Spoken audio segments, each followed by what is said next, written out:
Wah, apa? aku njaluk tulung wae. Njaluk tulung apa? Gandhek kowe kakange bapak, mbok bapak ditulungi Pakde, mesake. Nek tenan-tenan cemplungke kawah, aku rak kelangan bapak, aku rak kelangan gareng, kelangan bagong to Pakde.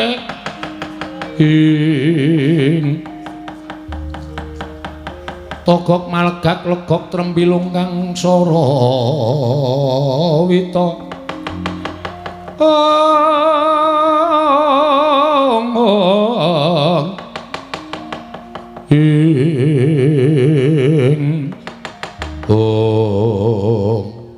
Nek aku sing munggah ning kayangan ndak kriwikan dadi grojokan keguyon dadi tangisan gong. Nek kowe arep bantu karo bapakmu, kowe tak dandani, kowe tak bantu. Dandani cara apa aku?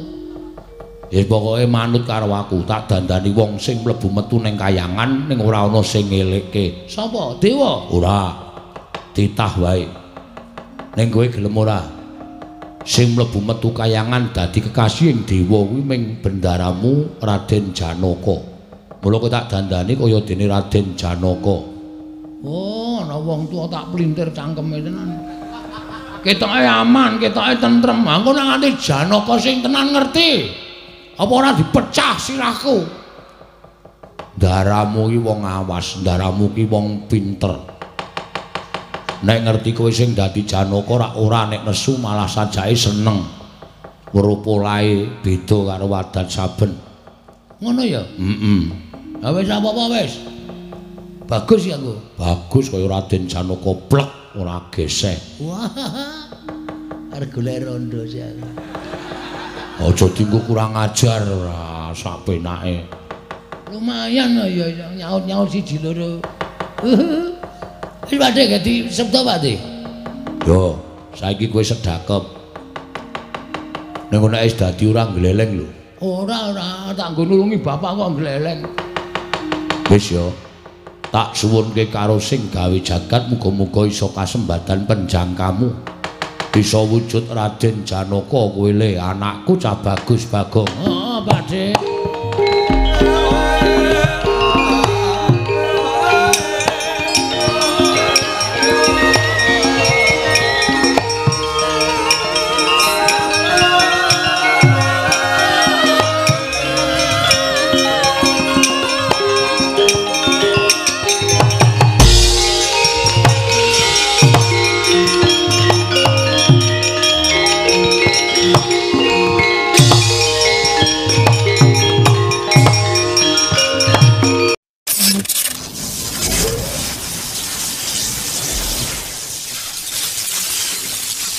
Iku saknyatane goncang seret winangun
madyaning padukuhan pinastan padukuhan Jurang Porong sinten ing lenggah madyaning padukuhan Jurang Porong menika tawanane abdining Nalendra ing lenggah wonten ing tlatah Sabrang ingkang nami Ki Lurah Kogok ya Ki Lurah Catu Goro ya Sang Tejo Mantri Raga Sarwa Kujiwa netra mblalak kaya srengenge. Tutuk mengo kaya lawanging guwa. Panandene dedeg piadeg datan inggil datan ndek sedengan nanging lemo.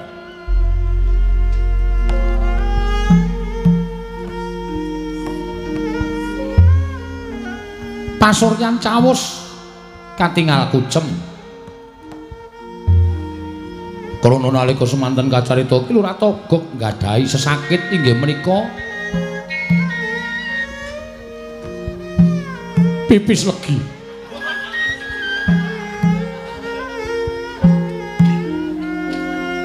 Parandene mangke eling-eling tedhak turuning dewa. Mila datal mokal lamun kaparingan panjang yuswa. Den adhep ingkang rayi nenggih Ki Lurah Bilung ya Sarawita. Sawetawis nggih sampun jagung. Nenggih Ki Lurah Togog sumawon Ki Lurah Bilung. Datal wonten ingkang paring pangandikan dadak sakeleng mangke. Hambuka mecah swasana Ki Lurah Togog ngruk meng daya. Wijiling pangandika ing dereng kababaring lesan.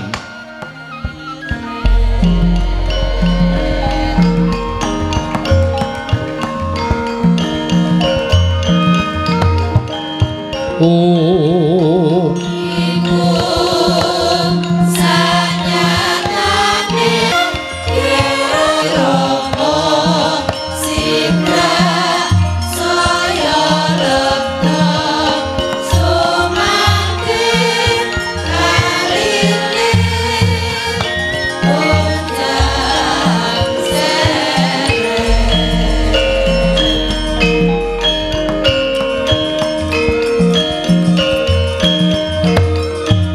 Iku sanyatane kondang sarep winangun wonten naluri rineka muni rinaka kirangan ngerasa Piarsi angin sesindetan kaplok kepinjalan suwe-suwe anuju prono bangkit agak kang wirama sigra saya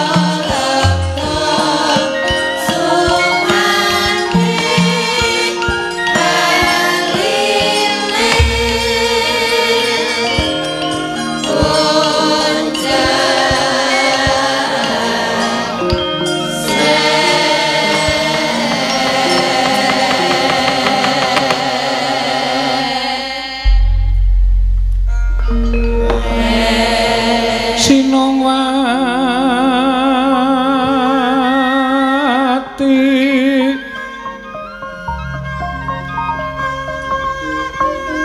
Sinongwati jagat kinari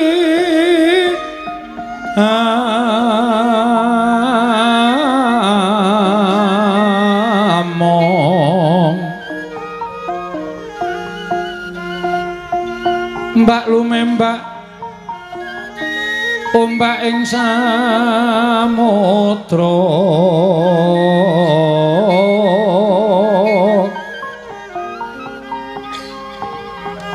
ae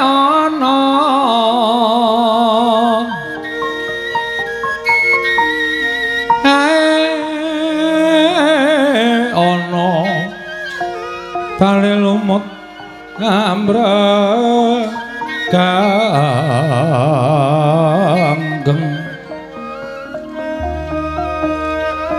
awita denceng dencengan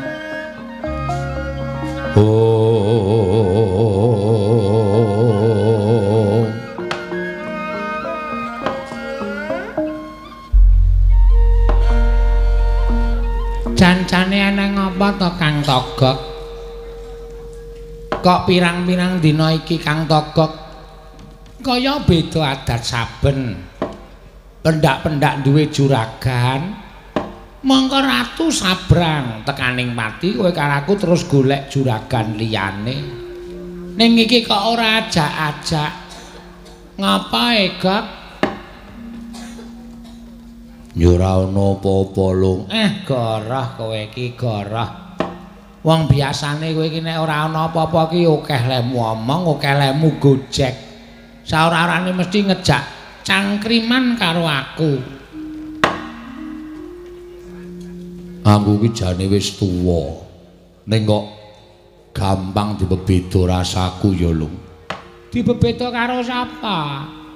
Ora karo sapa-sapa, ning dibebeda karo lakon sing tak lakoni.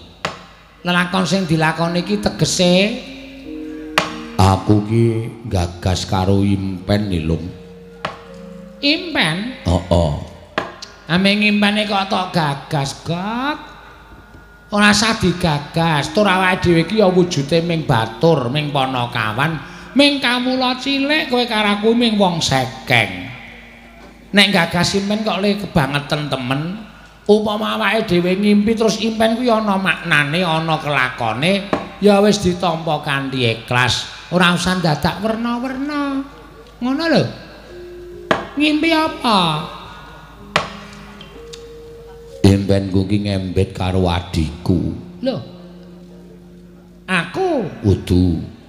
Aku ki ya adimu to. Ning udu kowe. Impenku ki ngembet karo adikku ya kuwi Semar. Lho. Aku ngadi ngaran. Monggo kowe iki arang-arang ketemu karo Semar. Nek ora nderekke Ratu Gustine awake dhewe nyabrang ning tanah Jawa, ya ora ketemu karo adimu Semar. Kok dengaran iki tok impekke. Engko gek ming kangen. Ayo, nek pancen kowe kangen karo adimu Semar, sowan nang gone Semar, ning Karang Kadempel, kangen-kangenan. Rasa. Kok rasa? Nek ketemu Semar ki seneng, lek ketemu anak-anake Semar ki mreteli apa-apa. Aku nganggo kalung ya dijaluk. Aku aleman nganggo kalung ya loro. Men dikira wong brewu. Men dikira wong sugih. Ya wis. Mbaya dicelengi ora nggo pameran. Nganggo kalung loro kaya raine apik-apikan. Lah iya. Anggepe ora. Ditabung nganggo tuku mas-masan dienggo pamer-pameran. Oh ya Lung. Nah iya. Mulai ya dipreteli karo anak-anake Semar. Nganggo ali-ali ya mesti dijaluk. Nganggo jam ya mesti dijaluk. Ning aku ora kok kangen karo Semar. Impenku iki kok kaya arep ana maknane. Maknane apa? Maknane ya arep lakon dilakoni karo adikku Semar. Lah kowe ngimpi apa coba? Aku ngimpi kok kaya-kaya Semar kuwi numpak kapal. Lho, arep Sumatera.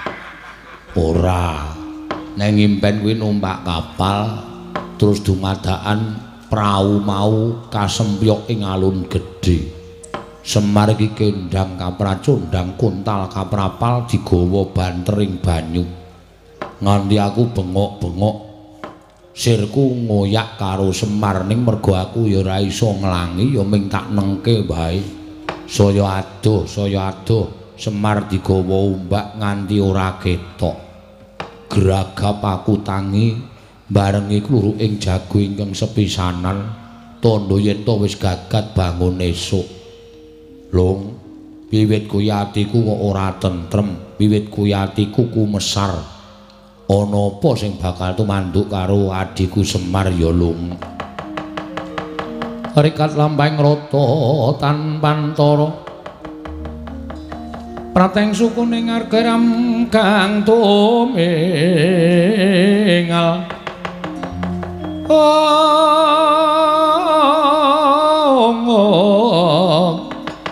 Iram kang temingal dendeng saengga praja. Dereng ngantos dangu sami mbawacana. Kasarupraptanipun Ki Lurah Bagong ingkang wis prapta bali wis maning Ki Lurah Togog mangono pangudas marane. Wah. Kula nuwun. Wah. Assalamualaikum. Pak Togog. Sapa lu? Nek suarane kok kaya anake Semar. Wah, ya kuwi anu ingkung kuwi lebokno kuwi. Sego-sego kuwi lebokno kuwi, buah-buahan kuwi lebokno arep mangan entek-entekan. Wis teko Bagong dibukake ya ponakane kaya ya. Wah, ngopo? Bukake wae. Ada perlu sama Diko. Yo tak bukake sabar. Wis buka kok wae. Lho, wis buka. Wis tak jugil. Ora edan gawe lawang kok dijugil kene le, kene go ngono apa? Ngono ya wae. Yo.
Kurta Srama Pangga wagut kati nyomawukyat ira wang-wang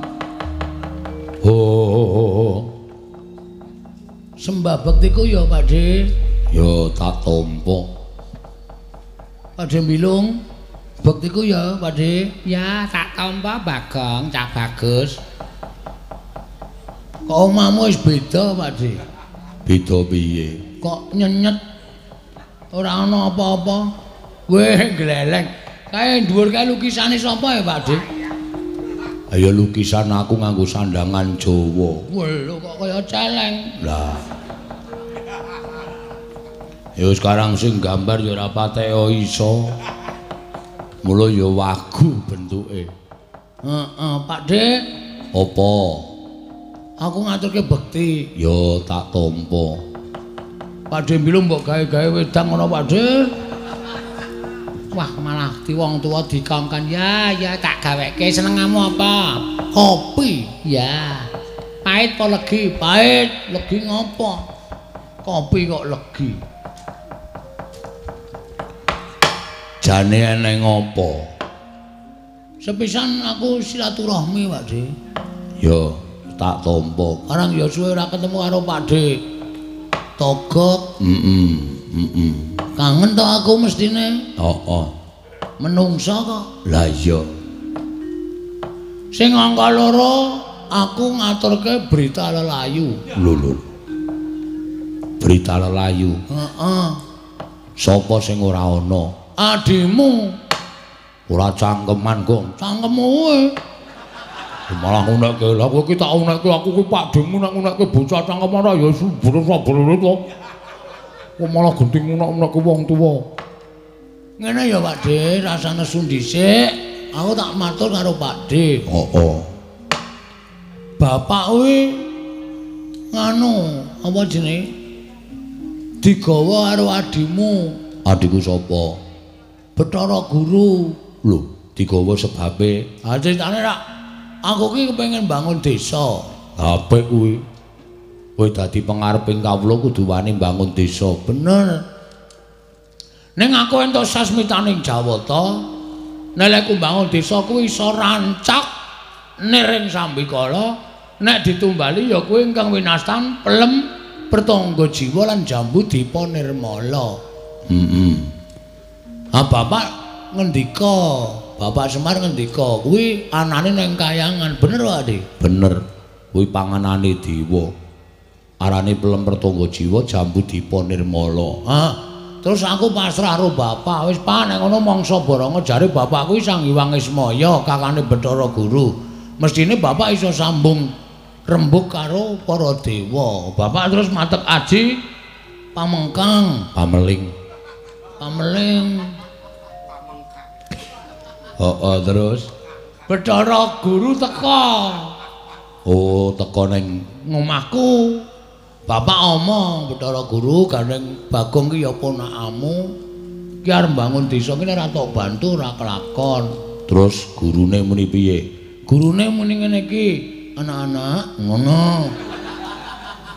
Mbok ora clemongan kok ngomong apa bang. Aku seneng nek Pak Dene suwi cangkeme iso mlembung. Mbok dongkulmu mlocot. Bathara Guru ngendika ngene iki.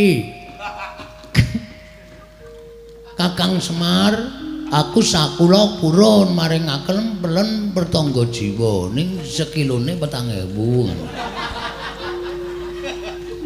Pelen pertangga jiwa kok didolku ngomong apa? Apik tenan kaya apa? Kaya iwak apa? Iwak brontae lho. Nek nesu saya mlembung. Ning kula kepengin titah siji sing mboten nyembah kalih kula, mboten tata krama kalih kula, kedah tata krama kedah nyembah. Lah titah mau sapa bapak? Bapak kon nyembah karo Bathara Guru, kon basa karo Bathara Guru. Aku rak muring ta, Dik? Ah mestine wong tuwa kok kon basa karo adine. Lah iya. Bathara Guru unek-unekke. Lah jenenge kowe kuwi kewanen nek kaya ngono kuwi.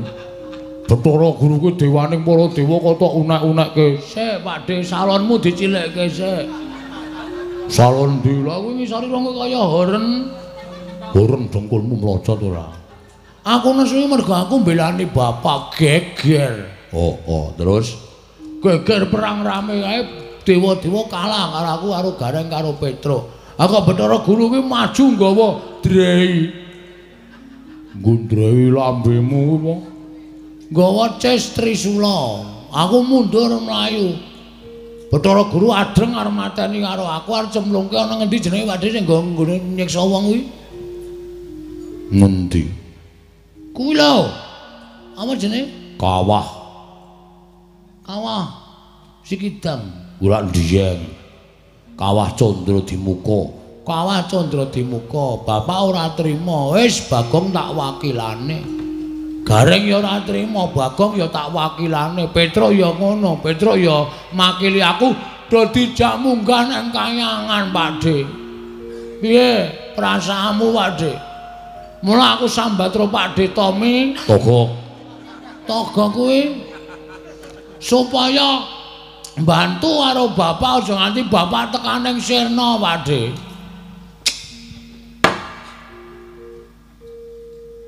Manikmaya kok mesti ngono ya. Mula kowe tak kandhani ya, Gong, aku sakjeke wiwit medhun ning jagat aku nek kon ketemu Manikmaya kuwi moh.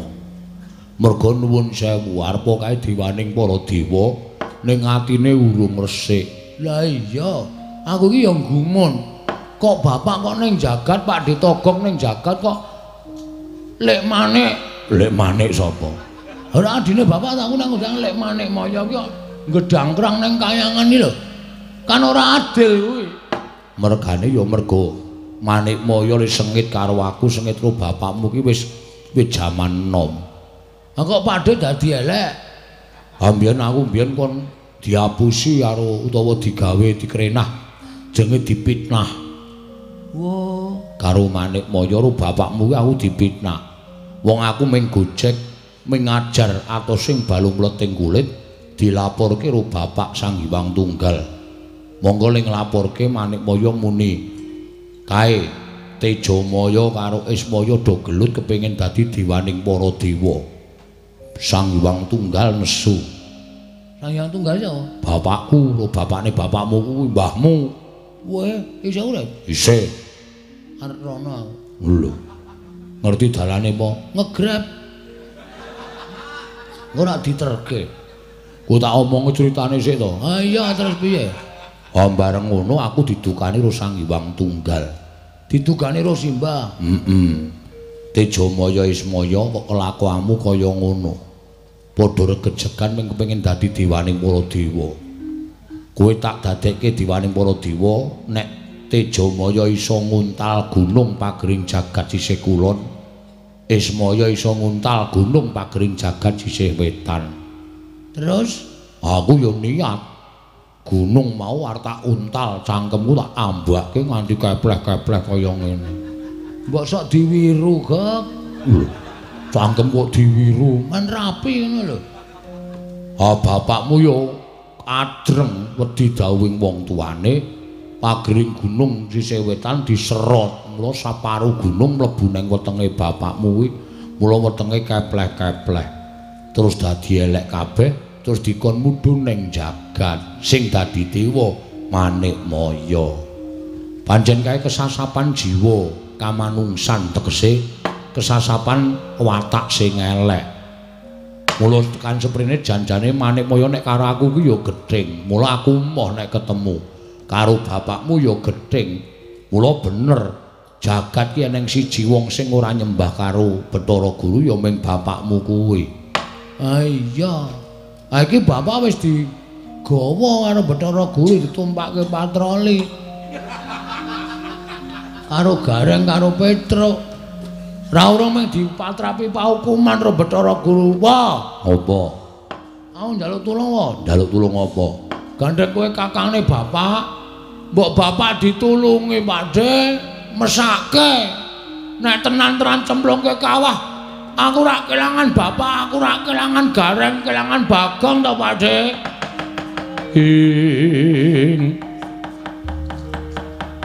Togok malegak legok trembilung kang sarawita.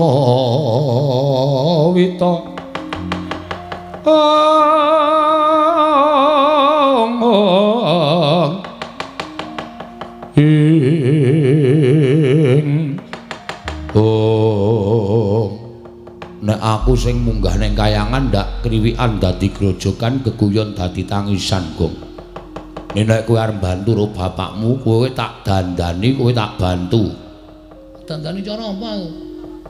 Ya pokoke manut karo aku, tak dandani wong sing mlebu metu ning kayangan ning ora ana sing ngelekke. Sapa? Dewa? Ora. Titah wae. Ning kowe gelem ora? Sing mlebu metu kayangan dadi kekasihing dewa kuwi ming bendaramu Raden Janaka. Mula kowe tak dandani kaya dene Raden Janaka. Oh, ana wong tuwa tak plintir cangkeme tenan. Ketoke aman, ketoke tentrem. Engko nek nganti Janaka sing tenan ngerti. Apa ora dipecah sirahku? Ndaramu ki wong awas, ndaramu ki wong pinter. Nek ngerti kowe sing dadi Janaka ora nek nesu malah sajake seneng. Weruh polahe beda karo wadat saben. Ngono ya? Ha wis apa-apa wis. Bagus ya aku. Bagus kaya Raden Janaka plek ora geseh. Wah. Arep golek rondo sih aku. Aja dienggo kurang ajar ora sapenake. Lumayan ya nyaut-nyaut siji loro. Wis Pakde ganti sabda Pakde. Yo, saiki kowe sedakep. Ning nek wis dadi ora gleleng lho. Ora tak nggo nulungi bapak kok gleleng. Wis yo. Tak suwunke karo sing gawe jagat muga-muga iso kasembatan penjangkamu. Bisa wujud Raden Janaka kowe le anakku cah bagus Bagong. Heeh, Pakde.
Sang Arjuna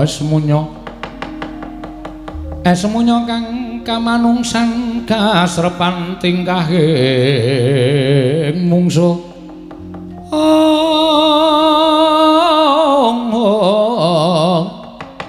niran padha kadang ayu toya wanta lho apa ora gleleng piye saiki to rasake awakmu piye edan kaya bar perawatan tanganku halus banget ya Pakde kowe iki wis dadi Janaka kok podha Pakde tegep malah kurang ajar saiki wis baguse ora jamak kaya ngono lam perjiwatan boyo mirah boyo ingsun sun remuk dadi ndika wong ayu jagat dewa bathara ya jagat pangestungkur iki ana boyo kok iso ngadeg malah kewirangan toga kowe wis kowe munggah ning kayangan mlebu metu kayangan ora gelem ana sing iso nyegat karo kowe arep ngopo arep suluk rasa nganggo suluk Pak ming mulat mara ngono ta Janaka ki wah sik kok ora tenan iki sing mlebu ning awakku iki apa kewan cilik-cilik iki lho cekelke to cekelke ayang siren sawetawis ngrisi marai ora iso konsentrasi wis candiak kowe modiara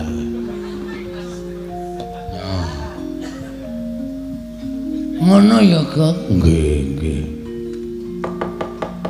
wis aku tak mangkat nang kayangan iki ndak salah ketinggalan bis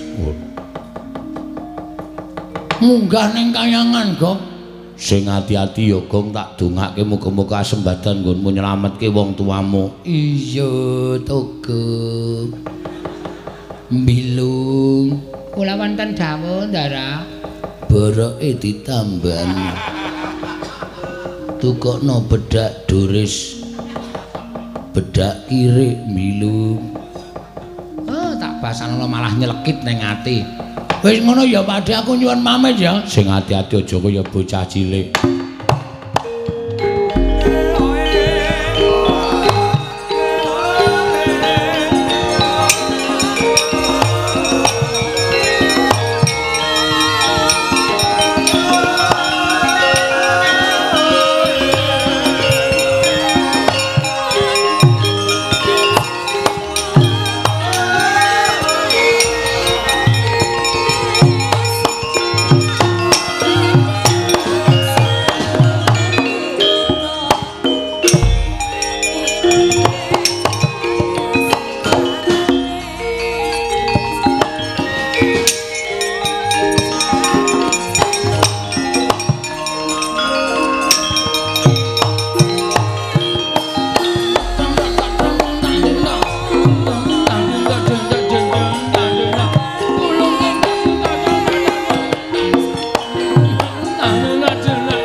gegeglong kiling kita gegeglong kiling kita kota